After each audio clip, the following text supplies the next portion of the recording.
Disclaimer: this video is a historical documentary created for educational purposes. All scenes are artistic reenactments based on documented events. No real violence is shown or promoted. History is written by the victors. It's a phrase we've all heard, but rarely has it been more true or more brutal than in the story of two brothers who tore a kingdom apart. One was known to his enemies as Peter the Cruel, and to his supporters as Peter the Just.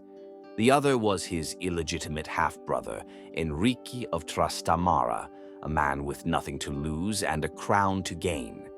Their rivalry plunged the Kingdom of Castile into a bloody civil war that lasted nearly 2 decades, drawing in the most famous knights and deadliest mercenaries of the age.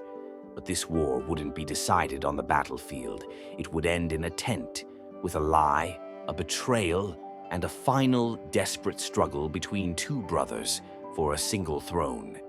Imagine a dimly lit tent on a cold Castilian night. Two brothers, both kings in their own right, meet for a supposed truce. Only one will walk out alive. What happened in that tent wasn't diplomacy. It was the bloody, desperate climax of a family feud that would define the destiny of Spain. This is the story of how King Peter of Castile was lured to his death by his own brother. To understand how it came to this, we have to go back to the court of 14th century Castile. Picture a kingdom of dust and light, a fractured landscape shaped by the long struggle of the Reconquista. The court of King Alfonso V was a place of intrigue, but its main fault line was a domestic one. Alfonso was married to Maria of Portugal, and with her he had one legitimate son and heir, Peter. But the king's heart belonged to his mistress, the ambitious Leonor de Guzman, with whom he had 10 illegitimate children, including a son named Enrique of Trastámara. While Peter was the legitimate heir raised in the formal, often lonely world of the court, Enrique and his siblings grew up showered with their father's affection, lands, and titles. This created a powder keg, two families, one legitimate but sidelined, the other illegitimate but favored. When King Alfonso V died suddenly from the plague in 1350, 16-year-old Peter ascended to the throne, and the simmering resentment exploded. The two half-brothers, who had grown up in separate worlds under the same roof, were now on a collision course. Peter, the rightful king, and Enrique, the favored bastard, were rivals for the ultimate prize, the crown of Castile. Peter's reign began with a brutal consolidation of power. Whether you called him the Cruel or the Just really depended on which side of his justice you were on. To the merchants and common people who benefited from the stability he enforced, he was a strong ruler. To the powerful nobles who challenged his authority, he was a tyrant. His enemies, led by his half-brother Enrique, launched a ruthless propaganda campaign, painting him as a monster and a king of the Jews for his tolerance and employment of Jewish officials, a move designed to stir up popular hatred. But Peter's reputation wasn't entirely propaganda. His personal conduct was often violent and shocking. The most infamous example came in 1358. Peter invited another of his half-brothers, Fadrique, to a meal at the Alcazar Palace in Seville. It was a trap. As Fadrique stood before him, Peter gave a signal, and a guard smashed his skull with a mace. When the blow failed to kill him, Peter allegedly handed his own dagger to a page to finish the job. This single act of cold-blooded murder sent a clear message to his rivals, especially Enrique. There would be no compromise. There was only room for one son of Alfonso on the throne. The murder of Fadrique was the point of no return. Enrique of Trastámara, fearing he was next, fled to France and declared open war. The Castilian Civil War had begun, but it wasn't just a local squabble. It quickly became a proxy war for the two great superpowers of the era, England and France, who were themselves locked in the 100 Years' War. Enrique secured the backing of France and the Pope, who helped him hire an army of elite mercenaries led by the legendary French commander Bertrand du Guesclin. Peter, in response, turned to England's greatest military hero, Edward, the Black Prince. An alliance was forged. In 1366, Enrique's French-backed forces swept into Castile, and Peter was forced to abandon his kingdom.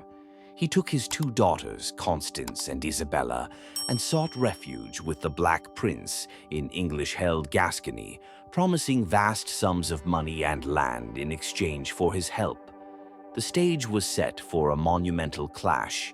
In April 1367, at the Battle of Nájera, the tactical genius of the Black Prince delivered a crushing victory for Peter.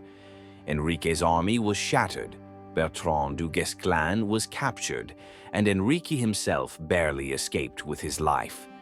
Peter was restored to his throne, seemingly triumphant. But the victory was short-lived. The alliance, built on promises, soon crumbled. Restored to power, Peter refused to pay the Black Prince for the campaign. Worse, Edward was reportedly appalled by Peter's brutal reprisals against captured enemies. The English prince, his health failing and his treasury empty, washed his hands of the Castilian king and departed. He took Peter's daughters as collateral, a move that would have dynastic consequences for generations, as they were married to Edward's own brothers, establishing an English claim to the Castilian throne. Peter's betrayal of his most powerful ally was a catastrophic mistake. As soon as the English were gone, Enrique and his French backers returned. This time there was no Black Prince to stop them. City by city, castle by castle, Peter's support evaporated. By 1369, the king was isolated and desperate, trapped with his last loyal soldiers inside the small castle of Montiel. The siege of Montiel began in March 1369. Enrique's forces, once again commanded by the formidable Bertrand du Guesclin, surrounded the fortress. Inside, Peter and his men were running out of food and water. His situation was hopeless. In a final desperate gamble, Peter tried to bribe his enemy's greatest asset. He secretly sent a message to du Guesclin, offering the French mercenary a fortune in gold and land if he would switch sides, betray Enrique, and help him escape. Du Guesclin, the consummate soldier of fortune, seemed to agree. He took Peter's gold and promised to lead him to safety. But the mercenary was playing a double game. He immediately went to Enrique, revealed Peter's offer, and cut a better deal. The promise of escape was a lie. The truce was a trap. On the fateful night of March 23, 1369, Bertrand du Guesclin led King Peter out of the castle under the cover of darkness. He guided him not to freedom, but to his own command tent, where Enrique was waiting in ambush. What happened next is recorded by the chronicler Pero López de Ayala, a man who, it's worth noting, was a loyal servant of the victorious Enrique. According to his account, as Peter entered the tent, his half-brother Enrique stood before him. The two hadn't seen each other in years, and at first, Enrique didn't recognize the weary, besieged king. One of du Guesclin's men pointed and said, "This is your enemy." Enrique, realizing who stood before him, drew a dagger and lunged, striking his brother across the face. The two kings, brothers by blood, enemies by ambition, fell to the ground, grappling in a desperate struggle. The chronicle claims that Peter, being the stronger of the two, briefly gained the upper hand. But one of Enrique's men grabbed Peter by the leg, flipping him over. Now on top, Enrique was relentless, stabbing his brother again and again until the 34-year-old king lay dead. The fratricide was complete. With his rival dead by his own hand, Enrique of Trastámara was the undisputed ruler of Castile. He left Peter's body outside the tent for 3 days, where it was subjected to mockery and abuse, a final brutal assertion of his victory. He was crowned King Enrique II of Castile and Leon, and the propaganda machine went into overdrive to legitimize his rule. For Enrique and his followers, Peter had to be remembered as the Cruel, because the alternative was to admit that their new king was a usurper, guilty of both regicide and fratricide. The murder at Montiel was more than just the end of a king. It was the end of an era. It marked the fall of the House of Ivrea and the dawn of a new dynasty, the House of Trastámara.